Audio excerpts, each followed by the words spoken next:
Merhabalar, bugün İGA İstanbul Havalimanı'nda Ramazan Köyü'ndeyiz ve burada her adımda Ramazan ruhunu hissediyoruz. Ve sizlerle beraber bugün Ramazan ruhunu evlerinize taşıyabileceğiniz çok güzel origami modelleri yapacağız. Hazırsak başlıyoruz. Şimdi sizlerle bir origami şekerlik yapacağız. Ramazan'da misafirlerinize, çocuklara böyle şeker ikram edebilmeniz için çok güzel bir kullanışlı şekerliğimiz olacak. Hazırsak başlıyoruz. Bir kare kağıda ihtiyacımız olacak. 21 santim boylarında, yani bir A4 kağıdından elde edebileceğiniz bir kare ile çok güzel bir şekerlik yapabiliriz. İlk katlamamız bir üçgen katlama. Uçları bir araya getiriyoruz ve kağıdı üçgen haline getiriyoruz. Bu üçgenden bir tane daha yapacağız. Sağdan sola bir üçgen katlama daha yapıyoruz. Ortada bir artı oluştu. Arkayı çevirdik. Kağıdımızın arkasını çevirdik. Masadan kaldırmadan ve uçları bir araya getirerek bir kitap katlama yapıyoruz. Buna kitap katlama diyoruz. Açtık, bir kitap katlama daha yapacağız. Uçlar bir araya geldi. İyice ütüledik. Bu son yaptığımız kitabı açmayalım ve bir mantı gibi toplayalım. Yani şu şekilde. Sağdan ve soldan köşelerden tuttuğum, içi böyle gördüğünüz gibi açık, içini şişirerek topluyorum. Sanki bir mantı gibi. Topladım ve açık uçları aşağıya aldım. Yukarısı kapalı, bütün açık uçlarımız aşağıda. Şimdi sağdan bir kenara alıp orta çizgiye katlayacağım. Alt taraf sivri olacak, üst taraf tamamen orta çizgiye hizalandı. Sanki bir dondurma yapar gibi olacak şimdi. Sol tarafı da katladım, ütüledim. Aynı adımları arkaya da yapıyoruz. Yine aşağıyı mümkün olduğunca sivri yaptık. Ve mutlaka orta çizgiye katladık. Şimdi gerçekten tam bir dondurma şekli çıktı ortaya. Dondurmamızın üst kısmını şöyle katlayalım. İyice bir ütüleyelim. Geri açalım. Buradaki amaç iz çıkarmak. Bu iz birazdan işimize yarayacak. Açtık. Şimdi bizim ezme katlama dediğimiz bir katlamamız var. Şu şekilde açıyoruz kağıdımızı. Bir tane kapakçığı açtık. İçini parmağımızla genişletiyoruz. Ve bu şişkinliği ortadan kaldırmak için tepeden bastırıyoruz. Şöyle çizgiler ve izler aynı hizaya geldi. Aynısını sol taraf için de yapalım. İçini şişirdik. Tepeden bastırdık. Arkayı çevirdik. Yine içini açıp ezdik. Diğer kapağın da içini açıyoruz ve aynı şekilde eziyoruz. Şimdi gördüğümüz gibi böyle bir şekil ortaya çıktı. Bu şeklimizin, şu parçaların yarısını, yani sanki şu çizgiden itibaren içeri paketleyeceğiz. Yani bunları alacağız, içeri doğru kıvıracağız. Bunu da aldık, içeri kıvırdık. Diğer taraf için de aynı adımları yapacağız. Yani bu çizgiden alacağız ve bunu içeri doğru kıvıracağız. Şöyle araya atacağız. Aynısını diğer taraf için de, alt taraf için de yapalım. Evet, kutumuz neredeyse tamamlanmak üzere. Şimdi yukarıda kulakçıklarımız var. Bu kulakçıkları gidebildiği kadar aşağıya katlayalım. Yani en uca kadar gelmiyor zaten. Gidebildiği kadar aşağıya. Öndekini yaptık. Arkadakini de yapalım. Aradakileri de yapacağız. Onun için şunları, kapakları açmamız lazım. Bu kapağı açalım. Aşağıya katlayalım. Aynısını arka taraf için de yapacağız. Yine bu kapağı açacağız ve kulakçığı aşağıya katlayacağız. Şöyle içini açıyoruz. Daha çok içini genişletiyoruz. Evet. Şekerliğimizi tamamladık. Umarım beğenmişsinizdir. Şimdi sizlerle beraber çok güzel bir hilal yapacağız. Origamiden bir hilal yapacağız. Bunun için yine bir kare kağıda ihtiyacımız var. Ben sarı renkli 21 santimlik bir kare kağıt aldım. Öncelikle bir üçgen katlama yapacağız. Üçgen katlamamızı açtık. Ve uçurtma katlama dediğimiz bir katlama. Yani sağ ve sol kenarı önce yukarıyı sivri yapacak şekilde, önce yukarıyı sivri yapalım. Aşağıya da orta çizgiye katlayacak şekilde ütüleyelim. Sağ kenarı da alalım. Yine önce yukarıyı sivri yapıyoruz ve tam orta çizgiyi hizalıyoruz. Bir uçurtma katlama ortaya çıktı şimdi. Aynısını alt taraftan da yapalım. Yani bu kısa kenarları yine orta çizgiye katlayalım.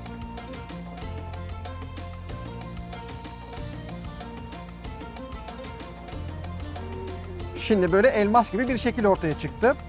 Bunu yaptıktan sonra şeklimizin yarısını şöyle arkaya doğru katlayacağız.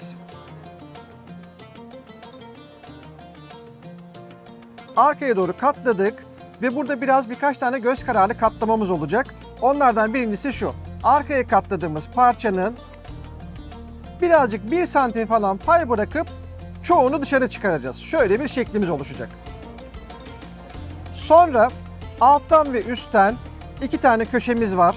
Gördüğünüz gibi şu noktayı görüyorsunuz. Tam bu noktaya, tam bu kesişim noktasına değdireceğiz ikisini de. İkisini de tam orta noktaya katlıyoruz. Şöyle katladık. Şimdi burada yine minik bir göz kararı katlamamız var.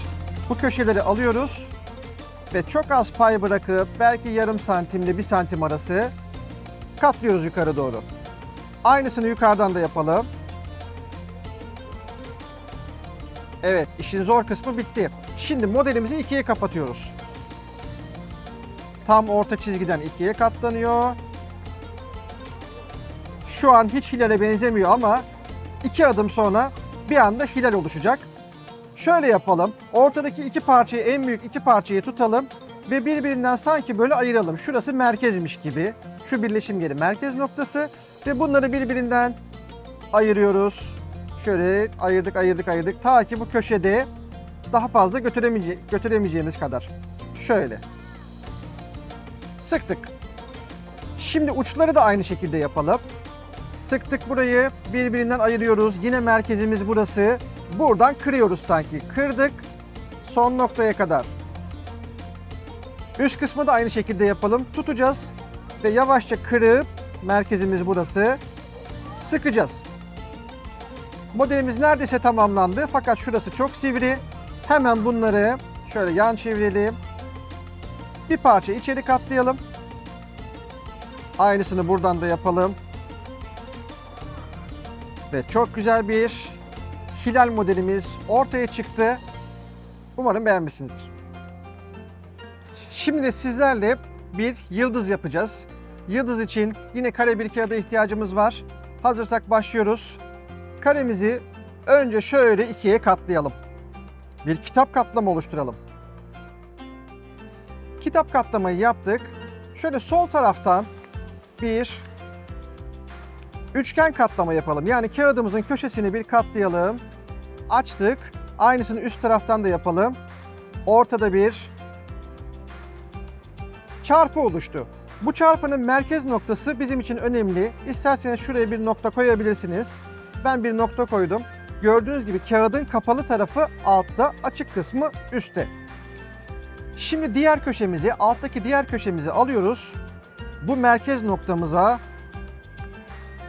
değdirerek katlıyoruz. Tam bu noktaya değmeli.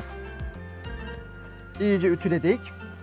Ve şimdi bu kısa kenarı, şu katladığımız parçanın kısa kenarını hemen dış kenara doğru katlıyoruz. Burayı hizalıyoruz. Hizaladık ve iyice ütüledik.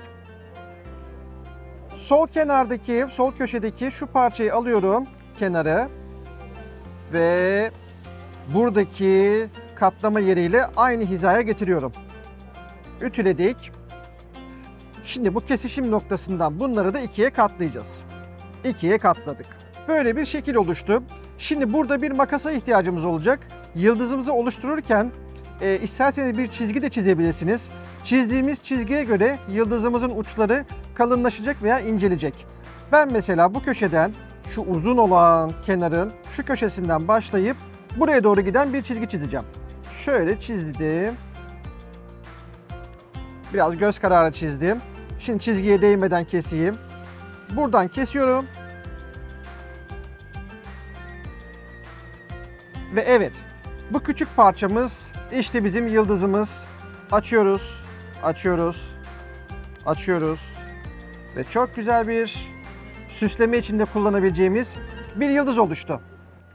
Yıldızımız tamamlandı. Şimdi sizlerle beraber bir Ramazan kandili yapacağız.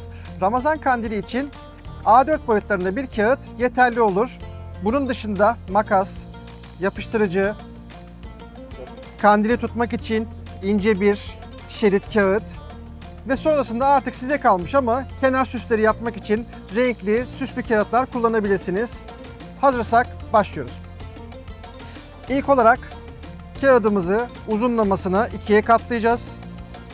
Bu kısmı kapalı kısımdan itibaren yaklaşık 10-11 tane şeride böleceğiz makasla. Biraz 2-3 santim kalınlığında kesmeye başlıyorum. Ve son noktaya kadar değil, yine buradan da aynı bu kadar bir kalınlık bırakmaya çalışalım.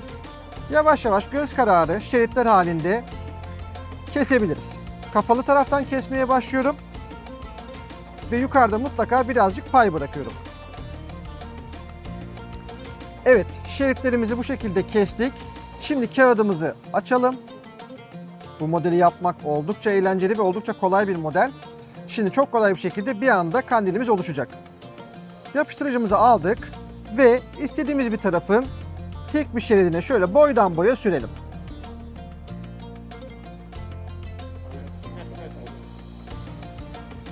Ve şimdi buraya dikkat. Yapıştırıcı olmayan kısmı alıyorum. Döndürüp bu şeridi bu yapıştırıcının üstüne doğru kıvırarak yapıştıracağım. İçeriden de şöyle biraz destek verelim. Gördüğünüz gibi kandilimiz neredeyse oluştu. Şimdi buna bir tabi tutma yeri yapmak lazım. Şöyle bir şeridimizi alalım, küçük şeridimizi. Yine uçlarına biraz yapıştırıcı sürelim.